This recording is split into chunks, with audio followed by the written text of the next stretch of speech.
Hello, my name's David and we're talking SailGP New York.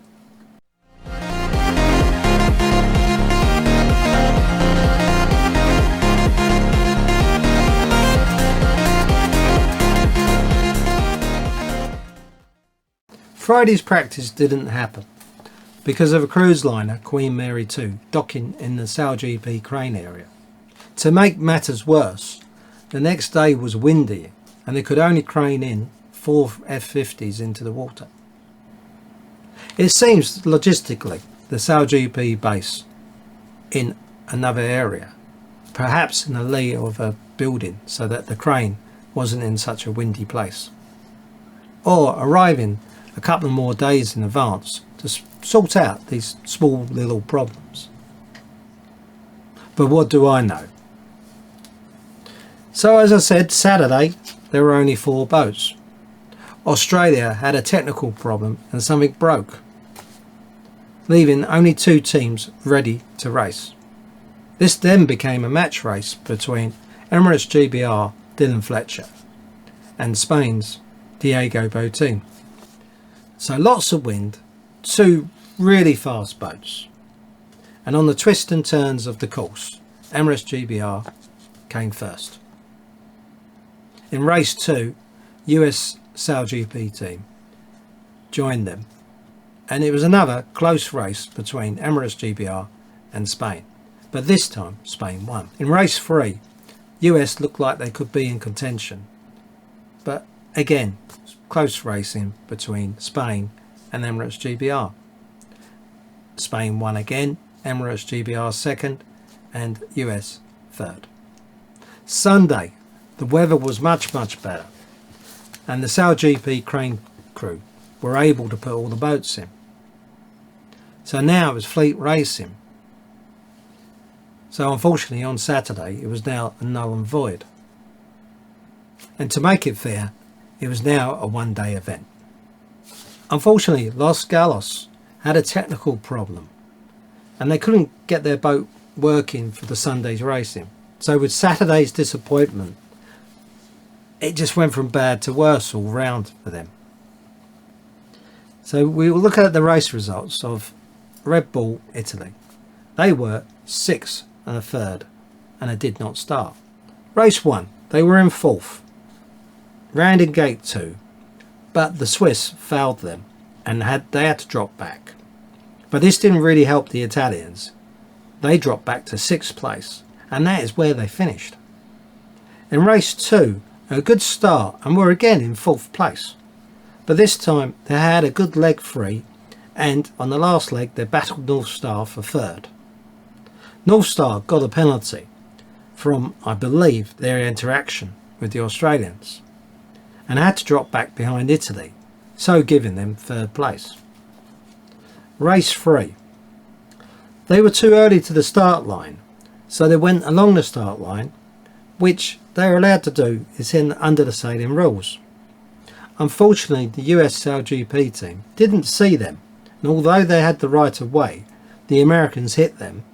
Unfortunately for Brazil, also took them out. 3 boats out in one start line incident. Brazil, their race results are 8th, 11th and did not start. In race 2 they looked good and they were in 2nd place on leg 3. But didn't have the right of way over the Australians and received a penalty. So they dropped back and carried on losing places throughout the rest of the race and finished 11th. In race 3 they were foiling, and when the start gun went off they found Red Bull Italy and the Americans in their way, and with nowhere to go they collided. So the US SailGP team race results were 2nd, 1st and it did not start. Race 2, the Americans led from the start and they really kept the boat in the right place throughout the race, and with 99.8% flight time they won. Race 3, as I've already mentioned, the US failed to see Red Bull Italy coming down the line, and unfortunately Brazil were also a casualty of the resulting crash. Rockwall Racing, 11th, 10th and 2nd. Race 2. They fouled Sweden at the start and had to drop back behind the fouled boat, which can be costly, but they were still okay and were going around the mark with Germany on the outside. They lost traction as the boat went high, and I'm sure Nikolai said something to the effect of "oh poo," as the boat dived into the water, lost speed, and they fell back to 10th place. Results for the Swiss: they were 7th, 9th and 7th. Race 1. They were given a penalty for not giving Italy room at the gate 2, so they had to drop back behind Italy, and later in the race had yet another penalty with Italy. In race 3, they were lucky not to be involved in the crash as they were behind Italy, but they did get an early start penalty. In this event, it seemed that they needed to do was keep away from Italy. DS Automobiles France were 4th, 8th and 6th. It was new wing trim at Enzo's first day on board, and he had a good day. The results could have been better, as a couple of times the races seemed that they were going their way, but unfortunately in the end it was just okay. Artemis, 3rd, 7th and 8th. Race 1 was their best race, but yet again they didn't get the race results they needed to be in that final. In race 3, they were the only boat to split the course at gate 2, and which is a good move, but it didn't give them a better chance to win the race, and unfortunately it didn't work out and they finished back in 8th. North Star Canada race results were 5th, 4th and 1st. Two good results, and that first place in race 3 put them in the final. In race 3 they did have a good start and they would have been in contention for the final anyway, but with the US having that crash they benefited from that and got that win. That's racing, highs and the lows. Emirates GBR race results were 1st, 6th and 5th. On day 1 they had a pretty good day of match racing with Spain and the US, only for it not to be counted at the end of the day. Day 2 they kept their momentum going and won the first race. The next two were okay. In race 3 they fought with Germany to the finish line for that 4th, but lost out, but it didn't matter as they had enough points to qualify for the final. Germany, 11th, 11th and 4th. Great start in race 3. They led the race at gate 2 with Australia 2nd and North Star Canada 3rd. However, they got a penalty for not giving Australia enough room at the boundary. They dropped a few positions and had a little battle with GBR to the finish line, but got that 4th place. Australia, 9th, 2nd and 3rd. A few problems with their boat in race 1, which cost them a good position. But in race 2, they had a good race, kept it together and finished in 2nd place. Race 3, with 3 boats out at the start, they were able to keep themselves in with a chance of qualifying for the final, and by finishing 3rd, they did. Without that crash in race 3 involving US, Brazil and Red Bull Italy, which knocked all 3 boats out, the US would have been in the final. And Italy were also looking good for the final. Brazil were just looking for a good start. Red Bull Italy were within their rights to go up the line, but with seconds to go before the start, should they just turned like all the other teams and received an early start penalty and avoiding that incident.